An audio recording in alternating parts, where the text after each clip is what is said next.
Yeah, I just told one of the other interviewers I don't want to say disappointed in my performance, but I would like to be able to string my striking and my grappling together a lot more. I think my striking won the fight, which is ironic because I'm a grappler by nature.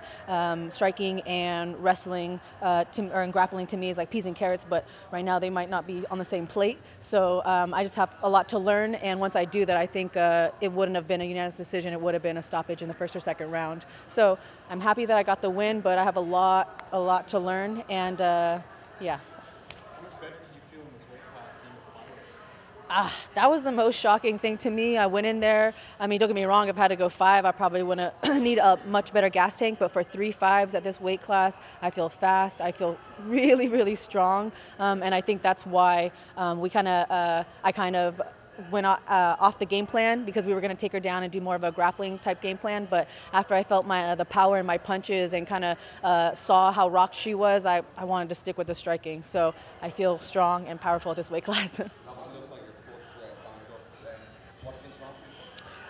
Precision. I need to kick more accurately, so I heard it on her. You were pretty emotional walking out. Describe tonight.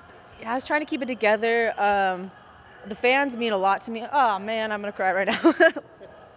The fans mean a lot to me because, like, it sounds corny to say this, but where would we be without them? They pay for pay-per-view, they pay for tickets, they pay for our Reebok stuff, they pay for everything. They're what allow us to live our dreams. So I was fine. I was happy with the win.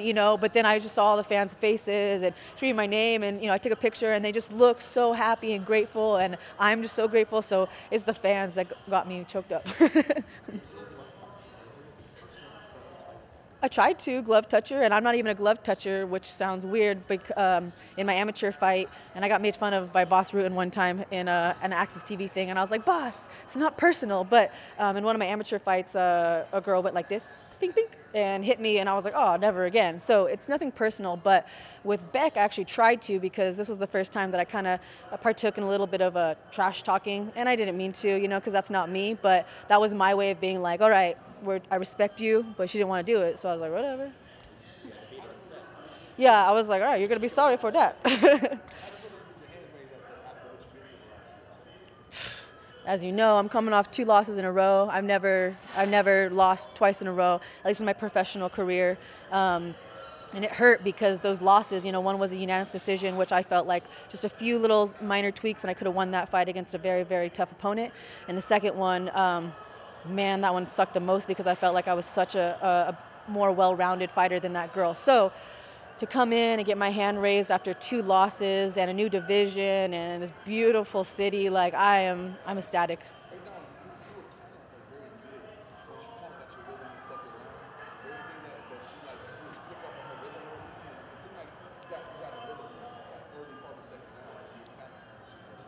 I mean, not to trash talk more, but she's very one-dimensional, like, I think she kicked me like a couple times, and like she wasn't going to take me down. And, like, I mean, I knew I throw a couple little flashy kicks, but it's really because, everybody knows, like, if you're one-dimensional, like, it's an easy fight. So I just realized, like, she's not going to do much. So I was like, all right, she's going to try and box with me. I'm going to try and box with her. I'm going to have better head movement. I'm going to strike with her. I'm going to counter strike. And I didn't get her rhythm down. I just started out striking her because I just believe I'm a better striker.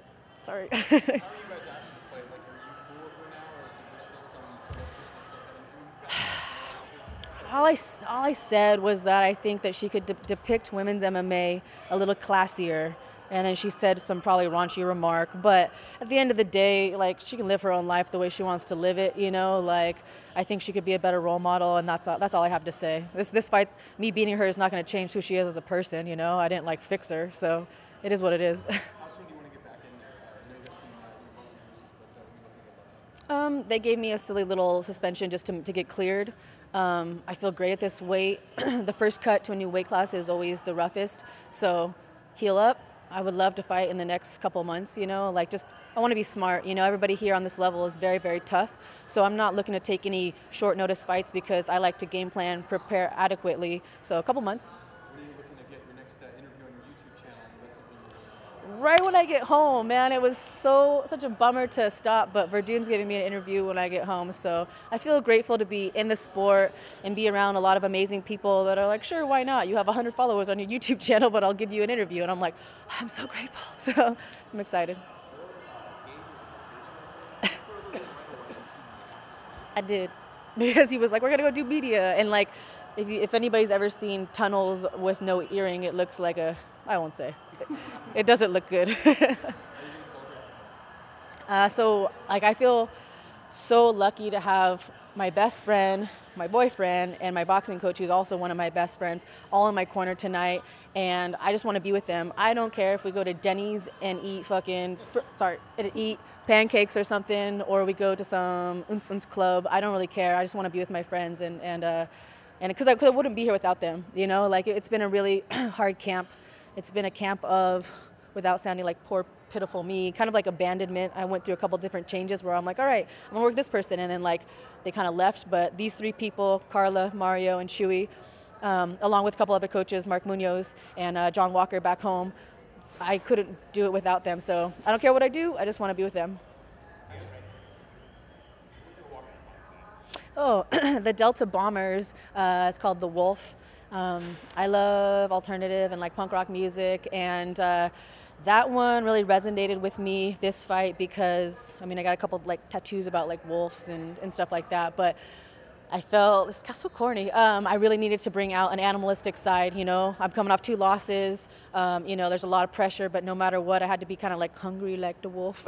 So yeah, and it's a good one, you know. You're like, what is she walking out? All right, okay, I could dig it. So yeah. Do you have anyone you're thinking of next in this pretty open women's flyweight division? Honestly, like, Bec wasn't ranked, so I feel like it might be kind of cocky of me to be like, give me a top 10 person, but I'm gonna say it because I believe I'm that good. I want a top 10 person because I just want to keep on moving up the rankings, you know, a few more fights and I believe I'll be in title contention. I know I talked about peas and carrots as far as putting my striking and grappling together, but that's not far away. I have amazing people that I work with, and the championship is in the near future.